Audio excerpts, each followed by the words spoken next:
आदरणीय मेरे प्रिय दोस्तों और भक्तों, हमारे उपनिषद यानी कि 108 उपनिषद जो कि सरल हिंदी भावार्थ सहित दिए गए हैं। दोस्तों, यह ग्रंथ आज आपके समक्ष इसकी शुरुआत करने वाले हैं। तो दोस्तों, सबसे पहले इसका इंट्रोडक्टरी यानी कि भूमिकात्मक इसका वर्णन क्या है आपके समक्ष रख रहा हूँ। दोस्तों, आइए बिना समय गवाए इस वृत्तांत को शुरू करते हैं। दोस्तों, यह उपनिषद कृष्ण यजुर्वेद से संबंधित है। इस उपनिषद में प्रणव उपासना के साथ योग के 6 अंगों यानी कि प्रत्याहार, धारणा, ध्यान, प्राणायाम, तर्क जिसको समीक्षा भी कहते हैं एवं समाधि आदि का वर्णन इसमें मिलता है। प्राणायाम की विधि, ओमकार की मात्राओं का ध्यान, 5 प्राणों के स्थान एवं रंगों का उल्लेख भी किया गया है। योग साधक को भय, क्रोध आदि मानसिक विकारों से मुक्त रहकर आहार विहार, चेष्टा कर्म, सोने जागने आदि कर्मों को संतुलित बनाए रखने का निर्देश है। साधना के फलस्वरूप देवतुल्य जीवन की प्राप्ति से लेकर ब्रह्म निर्वाण तक की उपलब्धि का मार्गदर्शन दिया गया है। शांति पाठ। ओम सहनाववतु सहनौ भुनक्तु सह वीर्यकरवावहै तेजस्विनावधीतमस्तु मा विद्विषावहै। ओम शांति शांति शांति। हे परमात्मन, आप हम दोनों यानी कि गुरु और शिष्य की साथ साथ रक्षा करें।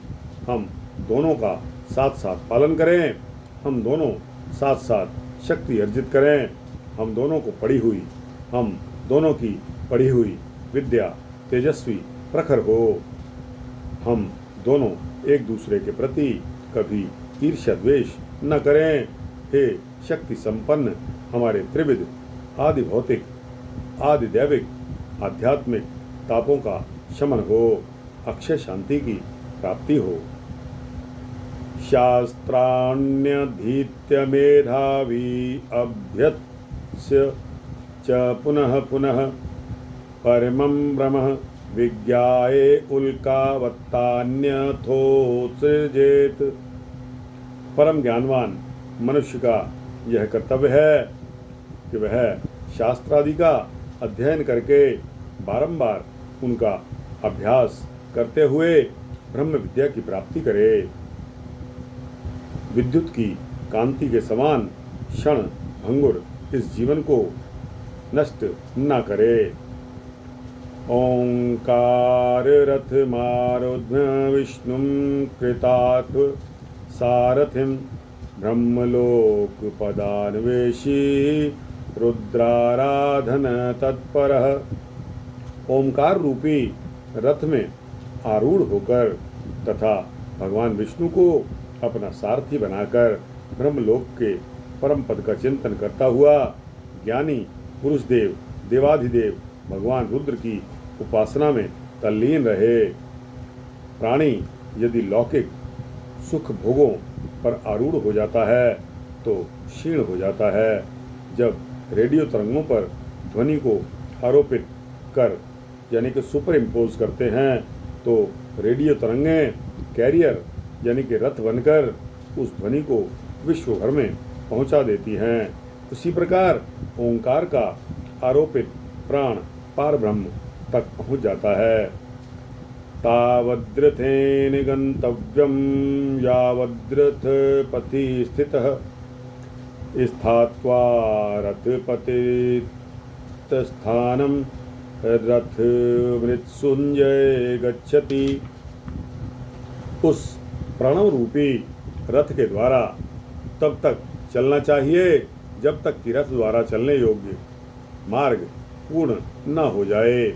जब वह मार्ग यानी कि लक्ष्य पूर्ण हो जाता है तब उस रथ को छोड़कर मनुष्य स्वतः ही प्रस्थान कर जाता है। यानी जब ध्वनि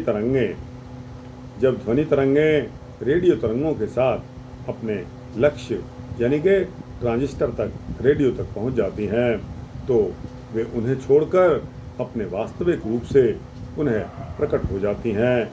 इसी प्रकार प्राण को चाहिए कि वह अपने इष्ट लक्ष्य तक पहुंचकर वाहक रथ यानी कि कैरियर को छोड़कर अपने को इष्ट के साथ संयुक्त कर दे। यह परामर्श ऋषि दे रहे हैं। मात्रालिंग पदम त्यवक्ता शब्दव्युन्नवर्जितम् आस्वरेण मकारेण पदम सूक्ष्म ही गच्छति। प्रणव की अकार आदि जो मात्राएं हैं तथा उन मात्राओं से जो लिंगभूत पद हैं, उन सभी के आश्रयभूत संसार का चिंतन करते हुए उसका त्याग कर स्वरहीन मकार वाची ईश्वर का ध्यान करने से साधक की क्रमशः उस सूक्ष्म पद में प्रविष्टि हो जाती है। वह परम तत्व आकार आदि स्वरों तथा काकरादि व्यंजनों रूपी सभी प्रपंचों से पूर्णतया दूर है।